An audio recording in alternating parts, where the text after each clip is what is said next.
sur le bon slide. Pof. Eh non, je ne suis pas sur le bon.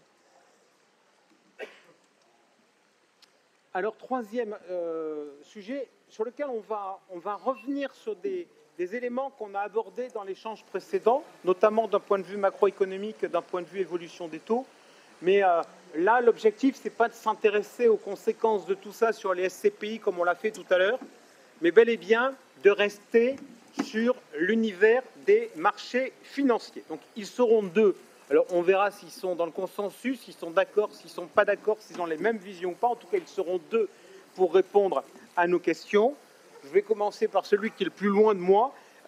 C'est Mathieu Grouès, qui est associé gérant responsable des gestions chez Lazare Frères Gestion. Et au milieu, entre lui et moi, Gilles Etchebegui Rigaray, basque du Nord, qui est directeur général de Invest AM. Invest AM, société de gestion filiale de Cyrus Conseil. Allez, on attaque, si vous le voulez bien, avec, entre guillemets, une question d'actualité, puisque l'on va parler beaucoup de taux, puisque c'est notre sujet. Votre réaction à l'un et à l'autre, à l'attelage qui a été bâti par Joe Biden à la tête de la Fed, puisque Jérôme Powell est maintenu, mais Lael Brainerd est nommée vice-présidente. Elle était, entre guillemets, la candidate de la gauche. Qu'est-ce que vous pensez de cet attelage, Mathieu? Ça fonctionne? Ouais, alors vous inquiétez pas, vous parlez parce qu'il n'y a aucun retour. Ils ont tout dans les oreilles. D'accord. Ah ok, j'ai pas vu. Ah d'accord. C'est très bizarre. D'accord.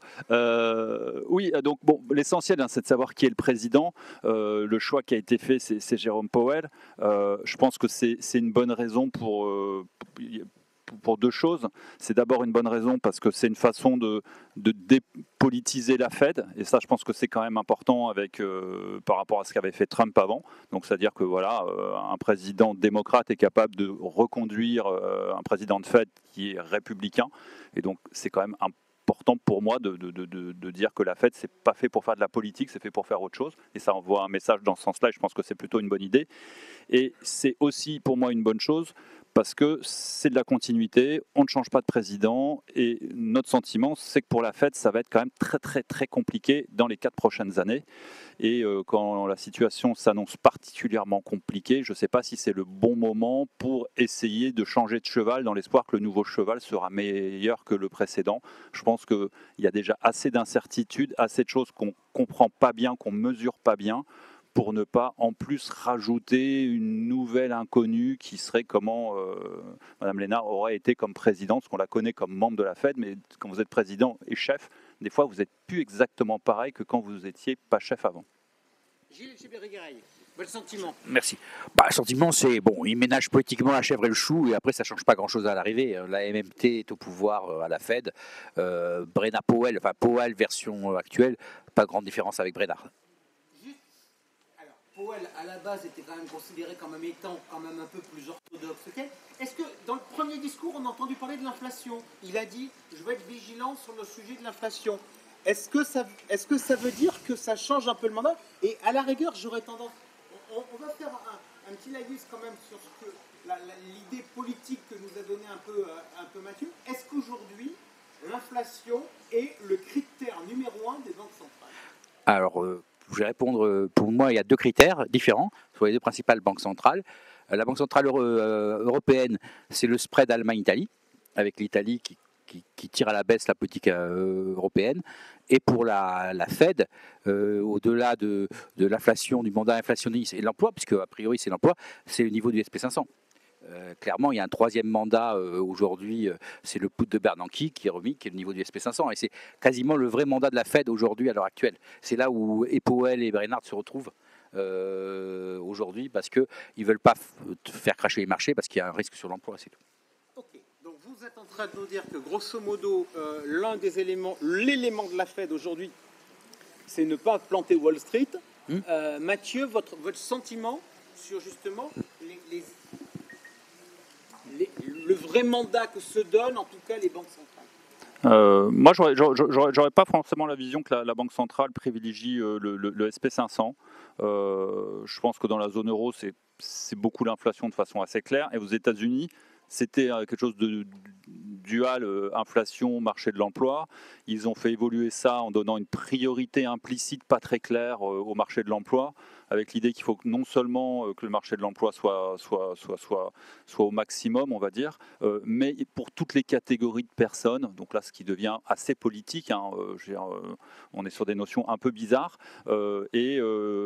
Et quelque part, moi je trouve que ce qui est très compliqué pour la Fed, c'est que la Fed a fait un changement de cadre de politique qui se comprend assez bien. Je ne dis pas que c'était une bonne idée, mais ça se comprend assez bien l'idée, vu ce qui s'était passé depuis 30 ans. Et je pense que ce qui vient de se passer, ce qui se passe en ce moment, c'est pas du tout le cadre pour le changement de politique qu'ils ont mis en place. Et donc, ils ne pouvaient pas le savoir. Personne ne pouvait savoir que l'inflation, on aurait un CPI à plus 6, un marché de l'emploi très bizarre, avec un taux de chômage plus élevé, mais beaucoup d'offres d'emploi, etc. Et donc, quelque part, pour moi, je trouve qu'ils ont eu quand même pas mal de pas de chance. Parce que s'il n'y avait pas eu cette crise, peut-être que ce changement de cadre était bien. Je ne suis pas totalement convaincu à la base, mais peut-être, avec cette crise, là, ça devient quand même très douteux, d'autant plus que comme on ne le connaît pas bien et qu'ils n'ont pas pu le pratiquer, on a du mal à le lire et on a plutôt besoin de clarté en ce moment. Je reviens quand même sur ce que vous disiez il y a de cela quelques instants. À la rigueur, non, je reste 2 secondes avec Mathieu Gillin. On dépolitise la Fed. Est-ce que sur le fond, les banques centrales, dans l'ensemble de leur fonctionnement, notamment la BCE et la Fed, ne sont pas devenus des organes politiques? Vous évoquiez par exemple l'analyse du chômage en fonction des différentes typologies de population. On avait vu en Europe la défense finalement de la zone euro lorsqu'il y a eu la crise grecque. Est-ce que finalement les banques centrales n'ont pas aujourd'hui des responsabilités qui dépassent les simples problématiques monétaires et qui sont devenues des responsabilités politiques? Non, ça c'est clair qu'il y a un côté politique maintenant dans les banques centrales. Quand la BCE dit qu'elle va favoriser la transition climatique, etc., ça n'a rien à voir avec un cadre normal d'une banque centrale. Je veux dire, la banque centrale est là pour piloter l'inflation, pour se placer entre l'épargnant et l'emprunteur. C'est son rôle, c'est d'être quelqu'un de neutre entre l'État qui est un emprunteur structurel, le secteur privé qui est un prêteur structurel, et elle est censée être neutre au milieu et de mettre un niveau de taux d'intérêt qui est fair pour chacun. Tout d'un coup, on la charge de la transition énergétique, c'est quand même très très bizarre. Mais il y a ce côté politique, c'est vrai. Mais tout à l'heure, je parlais d'un côté politique dans le sens un côté partisan. C'est-à-dire qu'aux États-Unis, on sait que Powell est républicain, et Brennan est démocrate. Vous voyez, là, on n'est plus simplement sur des considérations politiques, on est sur des choix de partis politiques. Et je pense que c'est bien qu'on n'aille pas jusque-là, en tout cas. Gilles, votre sentiment justement sur ce rôle politique des banques centrales? Alors, oui, mais pour des raisons totalement différentes. En Europe, oui, parce que la BCE est la seule institution européenne qui existe. Et donc le Whatever It Takes a permis de sauver la construction européenne au moment où il n'y avait pas de politique budgétaire. C'est une chose qui est en train de changer, qui est un apport du Covid. Mais il y a 5-6 ans, il n'y avait pas de politique budgétaire. Donc c'est la politique monétaire qui a pris le parti de sauver l'euro, et avec une vision politique. Aux États-Unis aussi, mais pour des raisons différentes. Ce qui est frappant par rapport de facto, pour ceux qui sont familiers avec la politique monétaire, les États-Unis pratiquent MMT, Modern Monetary Theory, donc création monétaire ad libitum. Mais aujourd'hui, c'est le seul quasiment point de convergence entre les démocrates et les républicains, pour des raisons totalement différentes. C'est ce que je dis, aujourd'hui, dans l'atmosphère totalement partisane de Washington, le fait que Powell puisse être réélu, ça montre bien qu'ils sont tous d'accord, mais ils sont d'accord pour des raisons différentes. Les démocrates veulent créer de la monnaie pour faire réduire le chômage, y compris le chômage des minorités. Les républicains veulent créer de la monnaie pour maintenir Wall Street au niveau où il est.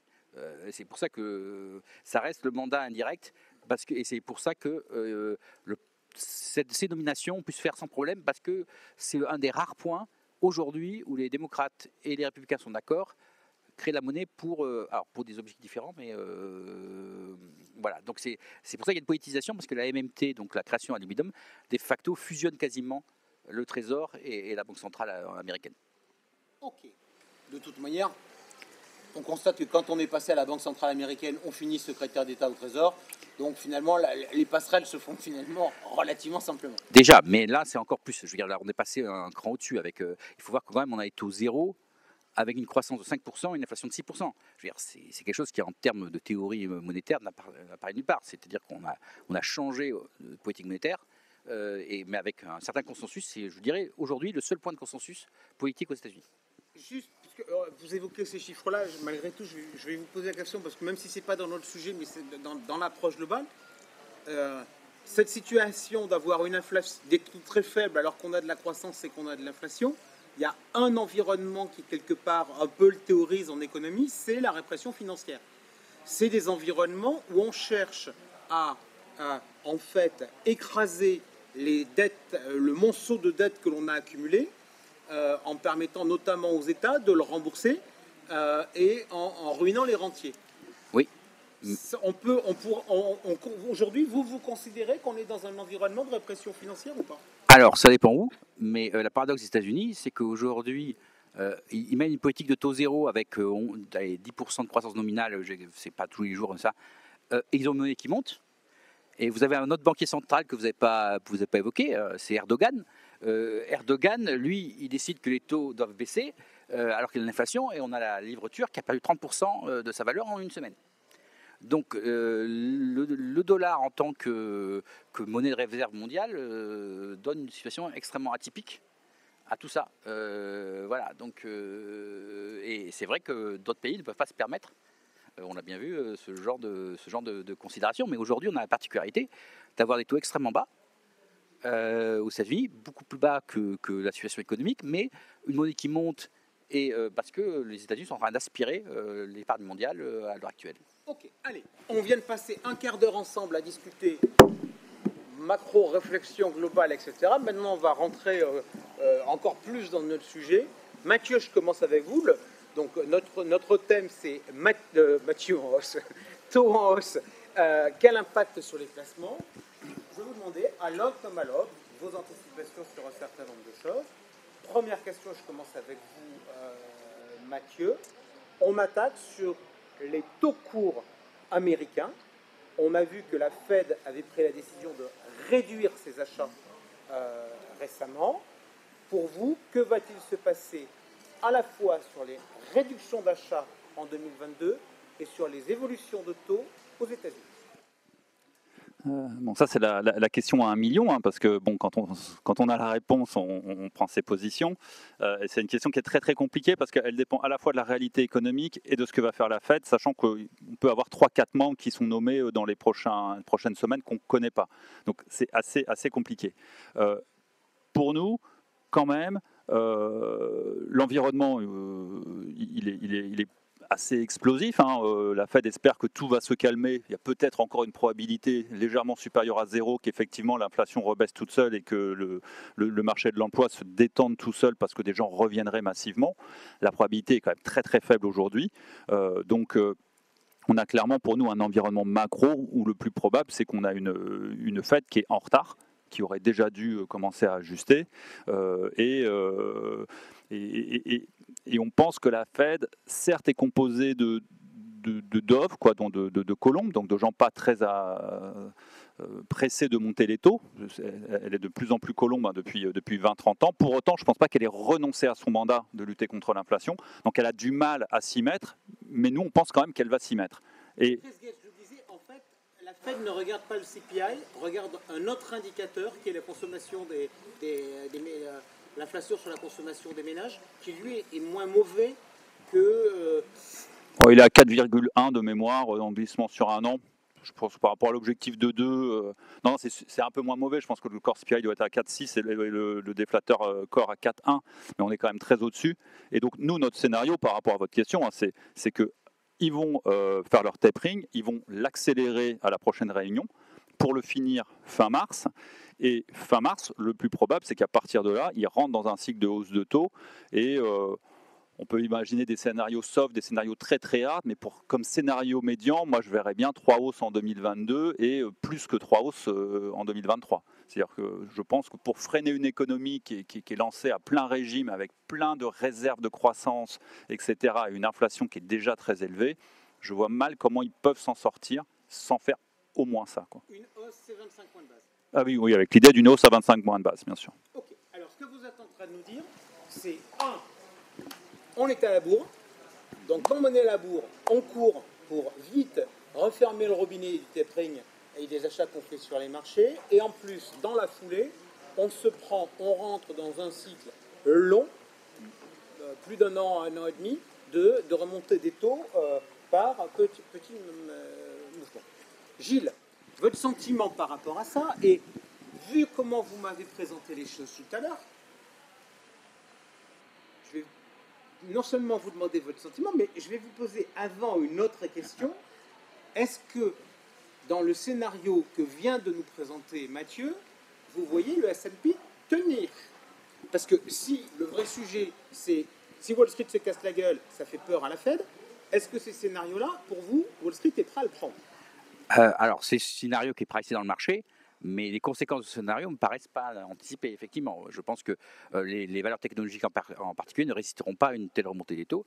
Après, il y a un autre phénomène, et on va revenir après à la question initiale, mais il y a un autre phénomène, il y a beaucoup de gens qui sont sortis du marché de l'emploi parce qu'ils sont partis en retraite, où ils ont gagné plein d'argent sur les cryptocurrencies, comme ça. Pas mal, la vigueur, il y a eu 30 milliards de dollars de revenus créés l'année dernière. Si une partie de ces revenus s'évapore, il y a plein de gens qui vont revenir sur le marché du travail. Donc, oui, c'est une réalité. Je crois que 4% dans l'arrêt de travail, 4% c'est parce que les gens ont fait des cryptos et gagnent suffisamment d'argent dessus. Donc, il y a quand même des phénomènes très atypiques en ce moment. Je dirais pour moi aujourd'hui, le cœur du problème, c'est qu'effectivement, les marchés price 3 hausses de taux, 2 et 3 pratiquement en mai. Je suis d'accord sur le fait que la Fed va accélérer le tapering, mais derrière, le discours de la Fed, Powell ou même la semaine dernière, c'est essayer de reculer au maximum le moment où ils montent les taux. Le problème, c'est que la Fed ne va jamais contre le consensus, ou rarement, et donc là, dès décembre ou après, ils vont devoir dire soit ils se rendent, ok, ils font 3 hausses, ils annoncent 3 hausses, et là, le dollar, bon, on l'a déjà en partie anticipé, mais ça risque de se tendre encore plus sur les taux courts et peut-être les taux longs. Soit ils disent non, c'est transitoire parce que l'inflation est un indicateur retardé. On ne veut pas secouer le système trop fort, donc on essaie de faire bouger le consensus de marché. Mais à mon sens, 3 hausses de taux ou 6 hausses de taux, il est clair qu'à un moment, les valorisations des actions n'y résisteront pas. Et donc, alors après, il y a des problèmes de quantification et d'aplatissement de courbe, parce que ce qui compte, c'est la valeur de 10 ans. Effectivement, si on arrête violemment l'économie américaine, peut-être que le 10 ans ne va pas monter trop fort, et donc ça soutiendra un peu le marché. Mais il faut voir quand même que le dollar est au plus haut, le pétrole est au plus haut, c'est quand même des éléments de freinage forts pour l'économie américaine et l'économie mondiale, et que si en plus on rajoute des taux courts, ça va commencer à faire beaucoup. Je reviens dans ce que vous venez de dire. Je vais vous demander de me le confirmer et après je demanderai à Mathieu s'il est d'accord ou pas. Vous m'avez dit la Fed suit toujours le consensus, c'est-à-dire parce qu'on dit toujours c'est la Fed qui mène le jeu. Là vous êtes en train de nous dire la Fed elle mène que dalle. Non, la Fed essaie de guider le consensus, mais in fine respecte le consensus. C'est-à-dire quand ils ne sont pas d'accord, ils le disent et essaient de bouger, mais généralement ils respectent le consensus. Le peu de fois où ils n'ont pas respecté le consensus, ça a mal tourné. Il y a eu décembre 2018 où il y a eu une incompréhension. On a eu le pire mois de décembre depuis 1930, avec moins 10, moins de 3% le jour de Noël, et ainsi de suite. Dans ma jeunesse, on avait eu 94. Voilà, mais oui, mais c'est ça. Donc depuis, la Fed sait qu'elle peut pas surprendre le consensus. Ça, elle le fait rarement. Ce qu'elle fait, c'est qu'elle essaie d'annoncer, de repousser le consensus. Mathieu, vous partagez ces sentiments?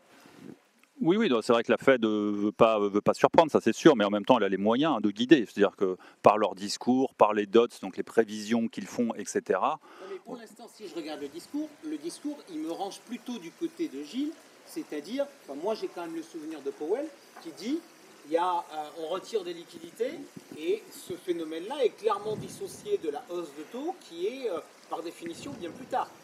Vous aujourd'hui, dans ce que vous venez de me présenter tout à l'heure, j'étais pas dans une simultanéité, mais j'ai été dans une proximité entre les deux événements. Bien sûr. C'est-à-dire qu'il ne veut pas faire de lien, mais après, la réalité, c'est que pourquoi est-ce qu'il y a il y a plusieurs membres de la Fed qui ont eu des discours disant qu'ils voulaient accélérer le tapering? C'est pour se donner la possibilité de commencer plus tôt les hausses de taux. Donc, ce n'est pas automatique. Mais quand vous dites « j'aimerais bien avoir la possibilité de commencer en avril et pas en juillet », c'est quand même que vous mettez une probabilité. Parce que si vous dites j'ai zéro chance de vouloir monter en avril, ce n'est pas la peine de vous ouvrir la possibilité. Ok, Gilles, reprenez la main. Et même question, quelle évolution de la politique monétaire? On quitte les États-Unis, on vient en Europe. En Europe, il y a deux problèmes en Europe qui font que la politique monétaire aura du mal à évoluer, même s'il y a une pression du nord de l'Europe. C'est comme je l'ai dit, c'est l'Italie. J'ai vu un mémé sur Internet où on voit un match de foot où on voit un joueur italien retenir un attaquant qui tombe, et ça dit c'est la BCE qui est retenue par l'Italie. L'Italie est financée quasiment intégralement par la BCE aujourd'hui, donc de faire du tapering même, ça devient compliqué. Ça, c'est le premier point. Deuxième point, il y a un événement qui est en train de se passer très loin d'ici, mais qui est en Chine, où on a enfin l'éclatement de la bulle chinoise, qui va prendre beaucoup de temps. C'est pas un Lehman Moment, mais c'est quelque chose qui... Et on va avoir probablement un ralentissement très fort de l'économie chinoise. Il ne faut pas oublier que le premier fournisseur de la Chine, c'est l'Europe. Ça aura des impacts sur les exportateurs. Donc tout ça fait que, plus on a le Covid malheureusement qui refait un peu des siennes, tout ça fait que la BCE, pour le moment, n'a aucune perspective de remontée des taux, et même pour un moment, si ce n'est que ça commence un peu à tousser en Allemagne, même si la coalition d'hier soir, ce qui a été annoncé sur le plan européen, fiscal et autres, est très encourageant. Mais aujourd'hui, la BCE n'a pas les moyens, n'a pas la volonté ni les moyens de s'embarquer dans une quelconque remontée de taux. Je veux dire, je vous entends. Je veux juste me faire préciser une chose dans ce que vous avez dit. Vous avez dit la Chine, c'est pas Lehman Brothers. Ça veut dire que la Chine, ce n'est pas un risque systémique. Systémique. Ça va avoir un impact long et important sur l'économie mondiale. Simplement, c'est pas Lehman Brothers. C'est Lehman Brothers, c'est le 15 septembre 2008. Je m'en souviens. Voilà, c'est le lundi matin. Bon, voilà, on arrive. Il n'y a plus de Lehman Brothers.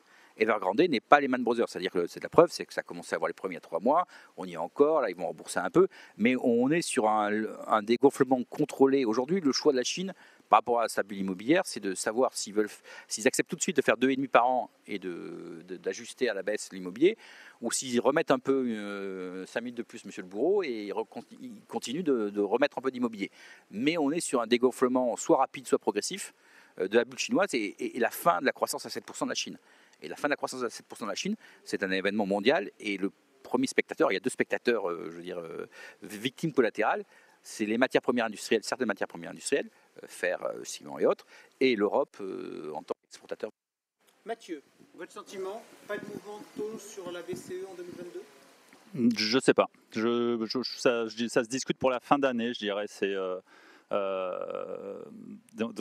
Sur la zone euro, vous n'avez pas la situation américaine, c'est-à-dire que vous avez un core CPI qui est à 2 au lieu d'être à 4, vous avez des salaires qui sont mous au lieu d'être en accélération nette. Par contre, n'en déplaise, parce que les discours non négatifs sur l'Europe sont mal perçus, mais le taux de chômage est à 7,4, c'est 0,1 de plus que son plus bas des 30 dernières années. J'oublie mars 2000 où il y a 2020 où il y a une aberration. Quand on dit finalement 7,5 pour l'Europe, c'est le plein emploi. Parce qu'on a le chiffre américain en se disant le plein emploi c'est 3%. Est-ce que 7,5 c'est le 3% américain ? Honnêtement, on ne sait pas où il est. Non, je pense que c'est plus bas. Est-ce que c'est 7 ? Est-ce que c'est 6,5 ? Est-ce que c'est 6 ? Je pense que la question, elle est là. En dessous de 6, ça me paraît compliqué. Ce qui est sûr, c'est qu'aujourd'hui, pour le peu de pays où on a les emplois vacants disponibles, vous avez dans la zone euro, moi je connais Belgique, Allemagne, France, où on a la statistique. En Allemagne, on se rapproche du plus haut historique de 2018. En Belgique, on est au plus haut historique. Et en France, on est à 2%. Il faut savoir qu'en 2015, qui était une période où tout allait bien, on était à 0,6. Donc on a multiplié par 3 le nombre d'emplois vacants en France. Et donc, certes, il n'y a pas d'accélération des salaires, mais les difficultés pour recruter, aujourd'hui, elles sont là. Et quand on discute avec des entreprises importantes qui essayent de recruter à Paris, en région, des gens sur des domaines techniques, commerciaux, comptables, etc., c'est très compliqué. Nous, on a uniquement ça comme retour. Juste, c'est quoi ? C'est les gens qui volontairement sont sortis du marché ? C'est compliqué. En France, sauf erreur, le niveau de l'emploi est supérieur à l'avant-crise. Autant aux États-Unis, on est en dessous. Nous, on est revenu légèrement au-dessus. À ça s'ajoute le fait qu'une partie sans doute des gens sont sortis du marché du travail. Mais voilà, pour la zone euro, c'est compliqué parce que s'il n'y a pas de hausse de salaire, il n'y a aucune raison que la BCE monte en fin d'année prochaine, je suis d'accord. Est-ce qu'on est sûr qu'il n'y aura pas une accélération des salaires ? Ça se discute. Pour aller dans ce sens-là, moi j'ai regardé le programme hier soir de la nouvelle coalition feu tricolore allemande. Il y a une augmentation significative des bas salaires en Allemagne qui est prévue. Et il faut voir qu'aujourd'hui l'Allemagne est une zone de sous-consommation. Et si la consommation accélère en Allemagne, c'est une bonne nouvelle pour toute la zone euro. Et effectivement, ça peut renforcer ça. Donc, je dirais de ce côté-là, on verra s'ils vont jusqu'au bout de leurs idées, mais il y a des choses favorables qui arrivent. Ceci étant dit, le problème du financement italien n'est pas résolu par ça, quoi. Ok. Puisque vous parlez de la coalition, ça me fait penser au Verts. Est-ce que, malgré tout, la politique de la Banque Centrale Européenne ne va pas rester accommodante, notamment pour financer la transition énergétique ? Est-ce que la transition énergétique n'est qu'un sujet environnemental ou est-ce que c'est un sujet de croissance économique pour l'Europe, dont la croissance potentielle n'a fait que baisser? Et finalement, on a peut-être trouvé un bon moyen de dire, mais en mettant du pognon dans le système, on pourrait faire tourner la machine. Je pense que, c'est un vrai sujet, c'est un sujet important qu'il faut suivre. Après, c'est plus un sujet pour le pouvoir public, la taxinomie de ça. C'est des choses qui sont importantes, c'est pas la Banque centrale qui doit vraiment s'en occuper. Après, je pense que la Banque centrale a besoin, aujourd'hui avec l'inflation, d'un peu d'excuses pour continuer à financer, parce que le système en a besoin et que ça lui fournit quelque chose dans l'air du temps pour continuer la même chose qu'avant. Mais pour moi, oui, elle peut aider à la marge, mais c'est avant tout un choix des pouvoirs publics. Des décisionnaires économiques et pas de la Banque centrale. La Banque centrale, elle s'est occupée de l'euro, mais... Je peux vous entendre, mais reconnaissez que quand vous voyez les interventions de la Banque centrale auprès des banques, auprès de comment on va éventuellement changer les règles de fonds propres en fonction des financements qu'on fait, etc., pardonnez-moi, mais j'ai quand même un peu le sentiment que le sujet de la finance verte, il est quasiment aujourd'hui beaucoup plus traité par la Banque centrale que par les politiques. Oui, mais pour moi, c'est pas une bonne chose. C'est-à-dire que c'est les politiques qui devraient s'en occuper plus que la Banque centrale. C'est ce que je dis. C'est-à-dire, elle le fait, mais c'est pas son job. Mathieu, on abandonne. Oui, allez, si vous voulez dire un mot sur la Oui, non, juste, je suis d'accord avec vous que si on veut faire de la finance verte, je ne dis pas que c'est bien ou pas bien, mais s'ils veulent les inciter, il faut avoir des mesures spécifiques comme celles des ratios de fonds propres dépendants. Maintenir des taux bas pour tout le monde, ça n'aide pas la finance verte. Je veux dire, l'épargne, elle n'est pas infinie de toute façon. Donc, les capacités même de travail, d'investissement ne sont pas infinies. Donc, ce qu'il faut, c'est privilégier l'un par rapport au reste. Si vous faites des taux très bas pour tout le monde, vous aurez des projets pas du tout verts qui se développeront. Il vaut mieux faire du spécifique. Il est 31, on va parler allocation d'actifs dans quelques minutes. Mais là, on est en train d'essayer de brosser ensemble un peu les anticipations et l'évolution du marché. Mathieu, je reste avec vous. Vous m'avez dit... réduction des achats de la Fed, vous m'avez dit 3 hausses sur 2022, vous m'avez dit des hausses également de taux court en 2023. Je voudrais qu'on parle de la pente, parce que ce qui est important, les taux c'est important, mais on sait tous que sur les marchés, ce qui compte, c'est notamment la différence qu'il y a entre le court et le long. Ça a plein d'incidences économiques. Ces évolutions, vous voyez quel effet sur la pente? Vous voyez une sorte de translation de la pente avec le court et le long qui montent? Ou est-ce que vous voyez un aplatissement de la courbe, voire le truc qui fait peur à tout le monde parce qu'on se dit que c'est le prémisse d'une récession, une inversion de la courbe? Moi, je pense que je vois plutôt une translation. Pourquoi? Parce que dans le scénario qui est le mien, on a un problème d'une croissance qui est trop forte, avec des pressions inflationnistes, et on a une banque centrale qui se doit de freiner la croissance. Je veux dire, si la demande est trop forte par rapport à l'offre potentielle, il n'y a pas de solution, il faut ralentir la demande. Il y a pas de... Et aux États-Unis, vous ralentissez pas très très bien la demande si vous montez les taux courts et que vous laissez les taux longs au niveau où ils sont. Surtout qu'on parle de niveaux quand même incroyablement bas. Et donc moi je pense qu'à un moment, la Banque centrale, elle va vouloir vraiment freiner l'économie, et pour freiner l'économie, elle va faire en sorte que les taux longs montent aussi, parce qu'elle sait très bien qu'il y a une partie de l'économie qui répond aux taux longs, et qu'elle a besoin de cette partie de l'économie pour freiner l'ensemble. Ok, donc translation, donc ça veut dire progression, pas forcément exactement dans les mêmes ampleurs, mais en tout cas progression des taux longs dans la foulée des remontées de la Fed. Gilles? Nous, c'est clairement l'aplatissement, sauf un cas donc, que j'évoquais tout à l'heure. L'aplatissement, pourquoi? Parce que la Banque centrale ne contrôle pas vraiment le 10 ans, ne contrôle pas la partie longue. Et le problème, c'est qu'elle risque de faire une erreur. Si elle suit le marché dans les 3 hausses, il y a un risque d'erreur de politique monétaire parce que l'économie américaine peut ralentir plus vite, beaucoup plus vite que prévu, parce qu'il y a des vents contraires importants. Le dollar est au plus haut, le pétrole, le prix de l'énergie est au plus haut. On voit bien Biden libérer 50 millions de barils hier sur la réserve stratégique, parce qu'il y a une vraie inquiétude vis-à-vis du prix du baril et de l'impact sur le consommateur américain. Donc on peut avoir un ralentissement plus rapide que prévu et donc un 10 ans qui baisse, parce que les banques centrales ne contrôlent pas vraiment le 10 ans. Je veux dire, elles contrôlent les taux courts, ça c'est une évidence. Le contrôle des taux longs, elles ont fait mine de contrôler les taux longs, mais c'est pas toujours évident. D'accord. Est-ce que dans les politiques de tapering, elles perdent pas du contrôle? Parce que on a Plus. vu que quand vous êtes acteur du marché parce que vous achetez. En plus, ce qui est tout à fait vrai. Après, il y a l'offre, il y aura beaucoup moins de déficit américain. Là aussi, on n'en a pas parlé, mais le déficit budgétaire américain va fortement se réduire l'année prochaine. Donc, ça sera un vent contraire et ça sera un vent contraire et aussi une diminution de la demande. Le point qui nous inquiète, nous, par rapport à ce positionnement, c'est que Powell peut aller plus loin en étant dovish et dire non au marché, je ne vais pas monter.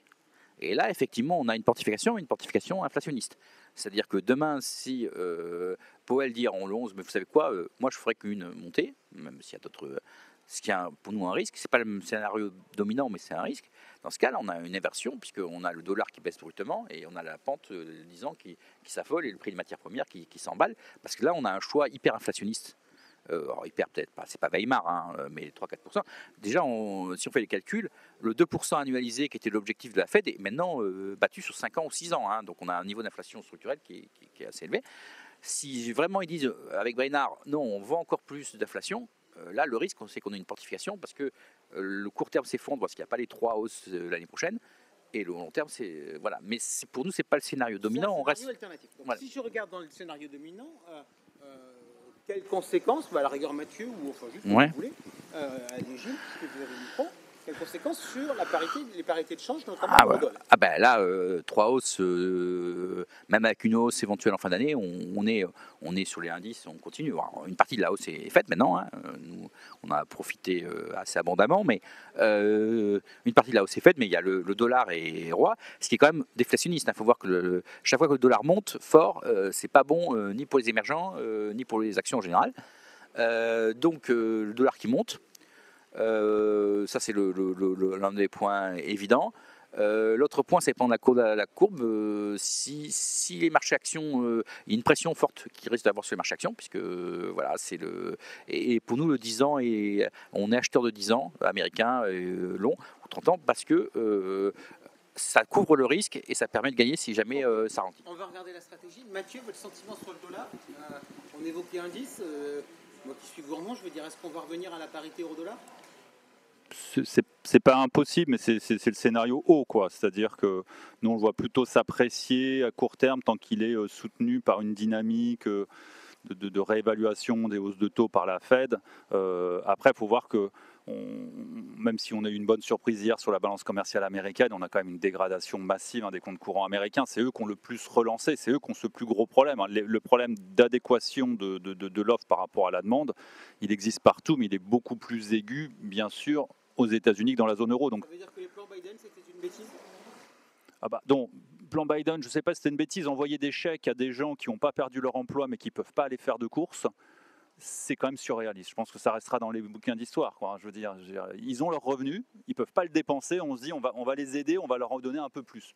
Je veux dire, franchement, c'est un non-sens, ça n'a pas eu lieu en Europe, j'en suis très content. Et voilà, donc, mais pour le dollar, on serait plutôt haussier.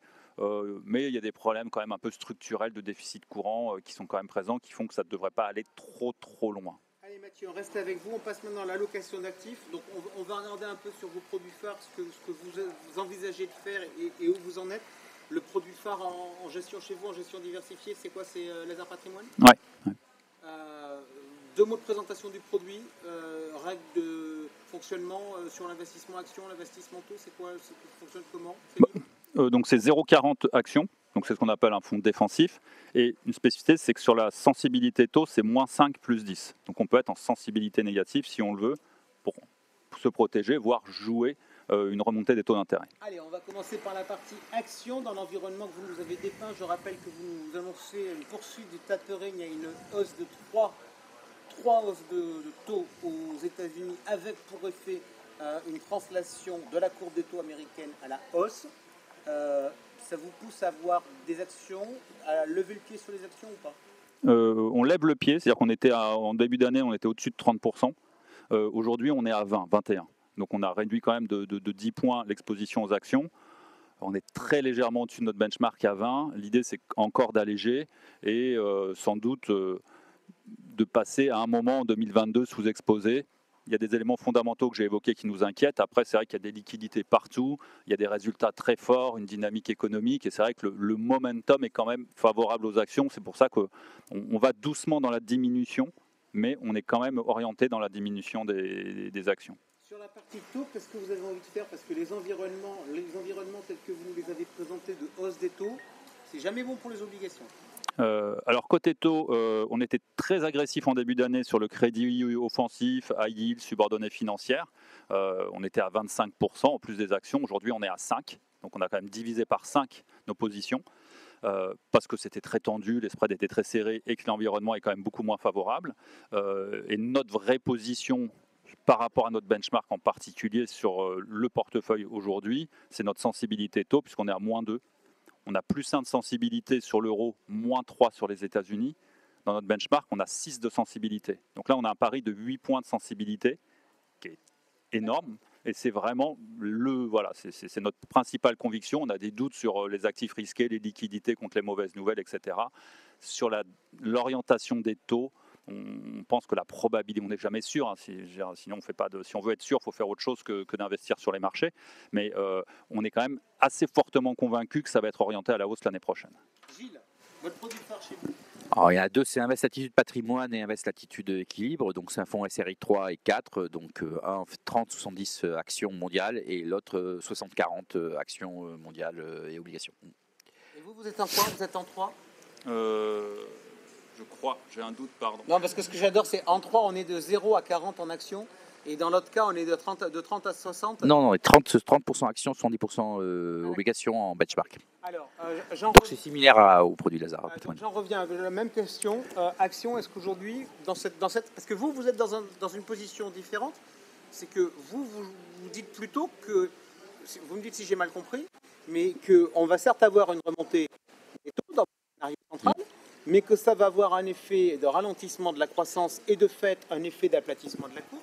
Mais qui dit ralentissement de la croissance dit éventuellement moindre progression des bénéfices. Donc, et puis problème de valorisation sur les actions par rapport à ça. Alors, nous, on est aussi pondéré à peu près dans des niveaux similaires, sachant qu'on a une sorte de long short où on est long sur l'énergie, qui est un thème dominant pour nous pour la décennie, et on est short sur la techno. Même si la techno est une composante obligataire, maintenant elle est arrivée à des niveaux de valorisation où elle devient fragile. On a vu la techno non rentable, comme peloton Zoom, s'effondrer cette année. Il reste la techno rentable, voire monopolistique, comme Google, Microsoft, Tesla, qui reste. Pourquoi être hors de la techno dans un environnement où vous ne voyez pas de remontée des taux longs? Parce qu'en général, on dit s'il y a remontée des taux longs, il faut sortir de ces valeurs voilà. dans la techno. Vous faites l'inverse. Oui, parce que c'est une très, très très bonne question. On fait l'inverse parce qu'on pense que ces valeurs sont au bout de ce qu'elles peuvent donner, même si les taux rebaissent. C'est-à-dire que les valorisations sont stratosphériques et que s'il y a un problème sur les résultats, ça se verra tout de suite. Voilà. Quand vous avez Microsoft, probablement une des meilleures entreprises de la planète à 42 PE, faut une exécution parfaite, plus que parfaite. Et donc il y a une vulnérabilité très forte sur ces valeurs, même si l'environnement de taux risque d'être plus favorable. Donc, et je ferai remarquer que même quand les taux ont monté, cette année, elles ont continué de monter. Donc il n'y a pas de raison que quand les taux baissent, elles puissent baisser. Voilà. J'écoute, j'essaie de me rappeler mes cours de fonctionnement des marchés financiers. Mathieu nous a expliqué... Je finis juste sur les taux, donc nous on a possible. C'était une relance justement sur les taux. Mathieu nous a expliqué que lui, il voyait une hausse des taux, et donc pour ça, ils avaient fortement baissé la sensibilité de la partie taux. Vous me dites aplatissement de la courbe, donc en théorie, c'est pas ce que vous avez dû faire. Non, on a effectivement pris des positions sur la partie longue des taux américains en particulier, pour deux raisons. Un, parce que c'est un scénario d'aplatissement, et deux, parce que l'intérêt, c'est que par rapport à un scénario d'inflation, on a une parité de risque, enfin, on a créé quelque chose qui est assez robuste. S'il y a plus d'inflation que prévu, notre partie énergie, tout ça l'emporte, et si jamais il y a une mauvaise surprise sur la croissance, la partie taux nous amortit fortement le portefeuille. Donc on a essayé de créer quelque chose qui soit robuste, quelles que soient les configurations de marché et les surprises qu'on puisse avoir, inflation, pas inflation, croissance, pas croissance. Donc ça, c'est de la bonne construction de portefeuille. C'est ce qu'on essaie de faire, et donc on n'a pas de crédit du tout. Ça, le crédit, on a zéro. Il n'y a pas de rentabilité dans le crédit aujourd'hui, et donc on n'est pas dans une situation unique quelque part. Ok, il est 43. C'est à vous de poser des questions. Si on vous a pas tout dit.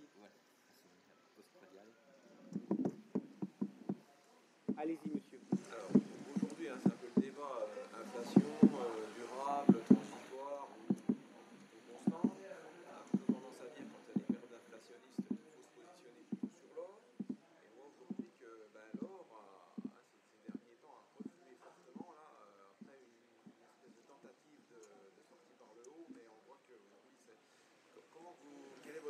positionnement par rapport à ça? Allez, question, Laure. La relique barbare, toujours compliqué. Alors, je dirais que sur l'or, il y a plusieurs configurations. L'or a deux intérêts, c'est l'inflation et l'assurance. Aujourd'hui, concernant l'assurance, bon, on n'a pas parlé des cryptos, mais il y a une forme de concurrence à l'or par les cryptos qui n'a pas de sens, mais ça c'est un autre problème. Mais je vous la poserai d'accord. Finissez sur l'or, je vous poserai quand même la question sur les cryptos.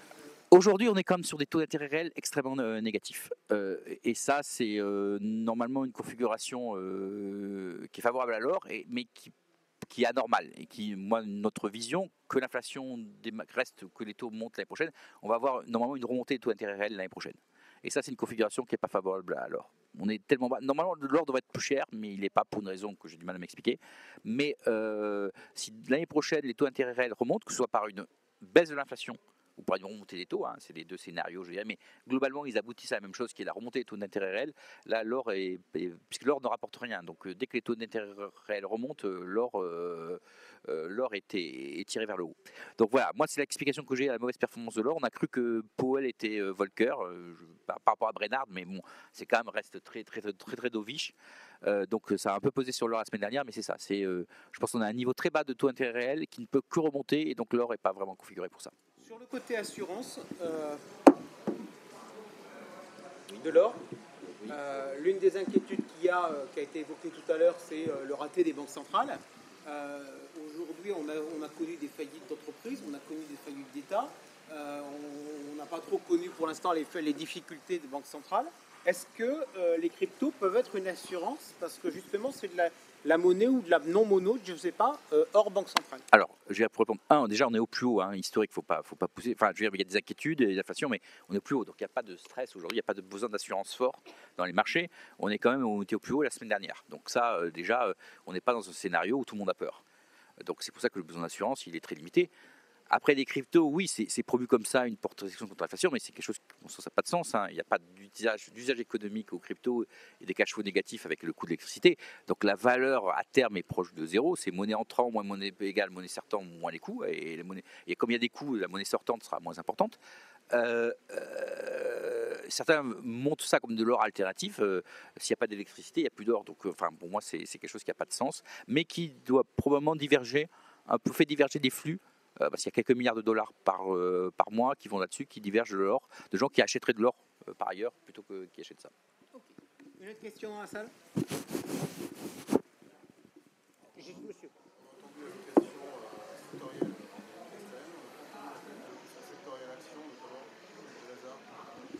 Mathieu, allocation sectorielle sur la partie action.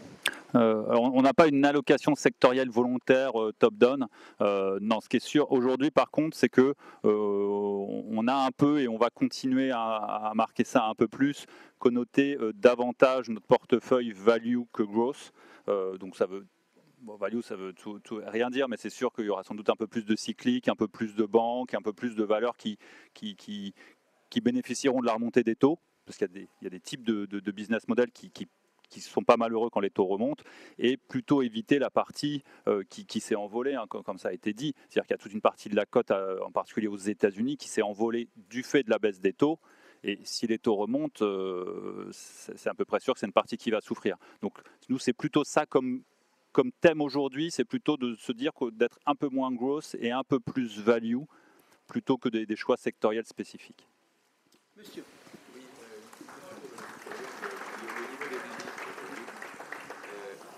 Bénéficier d'entreprise comparé à 2020, à 2000, à 2000 où était 1940 par exemple, on est à 7000.